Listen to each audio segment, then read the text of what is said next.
थंड हवेच्या ठिकाणी फार मोठ्या पद्धतीनं आकांड तांडव करतायत. पुढच्या 4 वर्षानंतर त्यांनी हा प्रयत्न करावा, कारण संख्याबळ स्वतःकडे किती आहे याचं देखील आत्मचिंतन आणि आत्मपरीक्षण त्यांनी केलं पाहिजे. एखादी गोष्ट स्वतःच्या मनाप्रमाणे झाली नाही की मुख्यमंत्री आणि दोन्ही उपमुख्यमंत्री यांच्याबद्दल टीका करायची हा एक उद्योग त्यांचा गेली कित्येक दिवस सुरू आहे. परंतु विधानसभेच्या निवडणुकीनंतर त्यांनी आत्मचिंतन खरं करणं गरजेचं होतं की आपले 46च का आले आणि आपला विरोधी पक्षनेता का होऊ शकत नाही हे त्यांनी स्वतः तपासून बघायला पाहिजे. प्रत्येक अधिवेशन आलं की विरोधी पक्षनेता नाही आणि कालपासून नवी जी एक चर्चा सुरू आहे की शिवसेनेचे ज्येष्ठ सदस्य आदरणीय भास्कर जाधव साहेबांना काहीतरी विरोधी पक्षनेतेपदाचं पत्र दिलेलं होतं, परंतु आता ते नाव बदललं जाण्याची शक्यता आहे अशी देखील चर्चा नागपूरमध्ये फार मोठ्या पद्धतीनं सुरू आहे. त्याच्यामुळे विरोधी पक्षनेता जाहीर करणं ही जबाबदारी आणि हे अधिकार विधानसभेचे अध्यक्ष आणि विधान परिषदेचे सभापती या दोघांना आहेत आणि ते दोघंही सक्षम आहेत. ते योग्य तो निर्णय घेतील. भास्कर जाधव यांचं नाव निश्चित करण्यात आलं होतं, मात्र आता ते मागे पडल्याने आदित्य ठाकरे यांच्या नावासाठी आग्रही भूमिका ठाकरे गटाकडनं ठेवण्यात येते. आपल्याला आठवत असेल की मी 1 वर्षापूर्वी हेच आपल्याला सांगितलं होतं की भास्कर जाधव साहेब हे विधानसभेमध्ये विधान परिषदेमध्ये त्यांचा अनुभव आहे आणि ते आक्रमक आहेत. त्याच्यामुळं ती आक्रमकता स्वतःच्याच पक्षावर उलटू नये यासाठी त्यांच्या समाधानासाठी तुम्हाला आम्ही विरोधी पक्षनेते करतो हे सांगून हे पत्र देऊन त्यांना थांबवण्याचा प्रयत्न होता, त्यांचं समाधान करण्याचा प्रयत्न होता.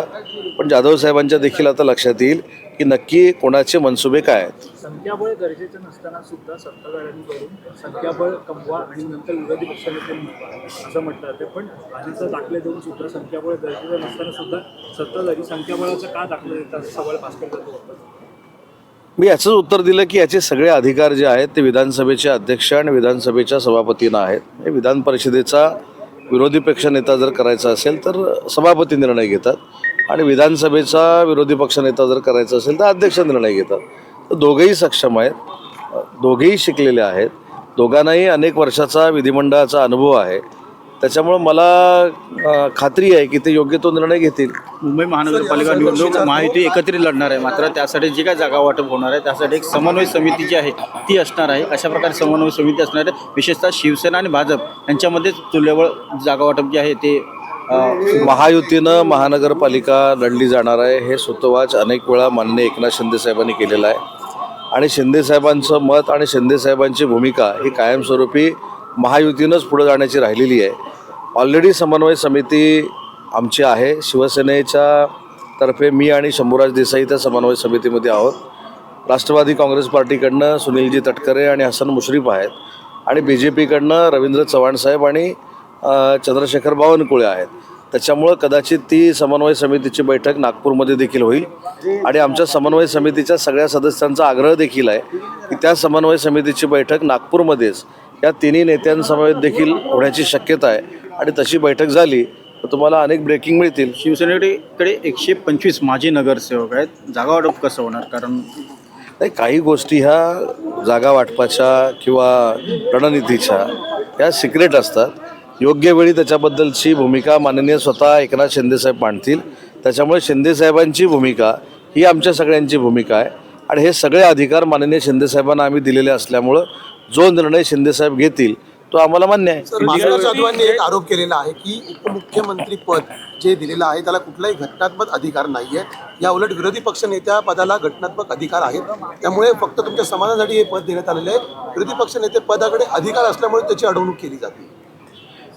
मला असं वाटतं की जाधव साहेबांनी देखील अनेक उपमुख्यमंत्र्यांच्या हाताखाली नेतृत्वाखाली काम केलेलं आहे. त्यावेळी कधी भास्कर जाधव साहेब असं बोलले नाहीत.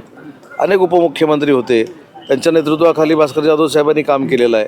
त्याच्यामुळं आजच विरोधी पक्षनेता पद मिळालं नसल्यामुळं भास्कर जाधव साहेबांची ही भूमिका असू शकते. परंतु जसं मगाशी मी सांगितलं की याचे सगळे अधिकार विधान परिषदेमध्ये सभापतींना आहेत आणि विधानसभेमध्ये अध्यक्ष नाही.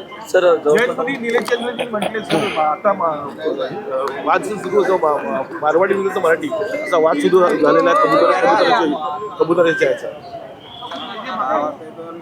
मला तर विधानसभेचा एक सदस्य म्हणून, मंत्री म्हणून आणि या कबुतराच्या संदर्भात मीच उत्तर दिलेलं असल्यामुळं मला असं वाटतं की हा वाद कोणीही करू नये.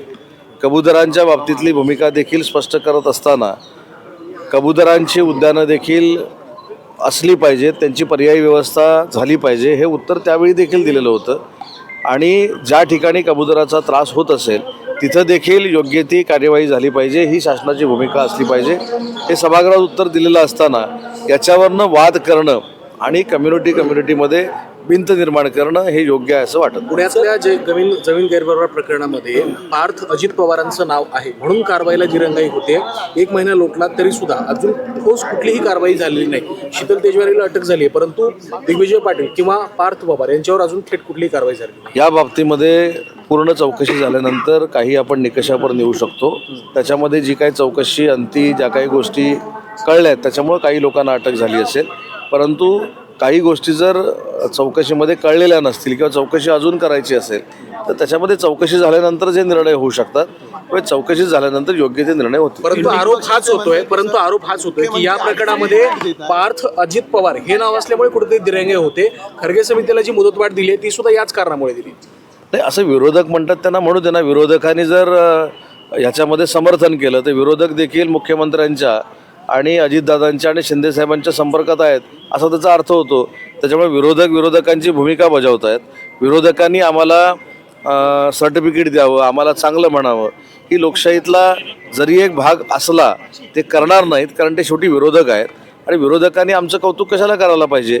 त्याच्यामुळे या प्रकरणामध्ये चौकशी झाल्यानंतरच योग्य ते निर्णय होतील. सर, दक्षिण आफ्रिकेतून जो सोयाबीन आहे त्याची आयात करण्यात येत आहे. जवळपास यामुळे 1 लाख टनचा सौदा झाल्यामुळे सोयाबीनला हमीभाव मिळणार नाही, काय सांगा? या बाबतीमध्ये विधानसभेमध्ये देखील चर्चा जर होणार असेल तर चर्चा करू. शेवटी सोयाबीनचा शेतकरी देखील महाराष्ट्राच्या दृष्टीनं आणि आमच्या सरकारच्या दृष्टीनं अतिशय महत्त्वाचा आहे. सोयाबीनच्या शेतकऱ्यावर देखील अन्याय होणार नाही, त्याचं कुठं नुकसान होणार नाही, आम्ही भूमिका घेऊ. भास्कर जाधव यांच्यासोबत झालेल्या चर्चेनंतर प्रताप सरनाईकांनी प्रतिक्रिया दिली की ऑपरेशन टायगर हे सुरूच आहे. नेमकं काय ऑपरेशन टायगर? नाही, प्रताप सरनाईक साहेबांना विचारतो नक्की टायगर कोण आहे आता. त्याच्यामुळं मी प्रताप सरनाईक साहेबांशी अजून भेटलेलो नाही, त्यांच्याशी चर्चा केलेली नाही. पण भास्कर जाधव साहेबांची आणि सरनाईक साहेबांची जर या विषयावर चर्चा झाली असेल तर मी ती समजून घेईन, कारण भास्कर जाधव साहेब माझ्या जिल्ह्यातले आहेत आणि अशा पद्धतीची चर्चा होऊन पुढं काही चांगलं घडणार असेल तर आम्ही सगळ्या गोष्टीचं स्वागत करू. शिवसेनेत अनेक ऑपरेशन सुरू आहेत असं म्हणते.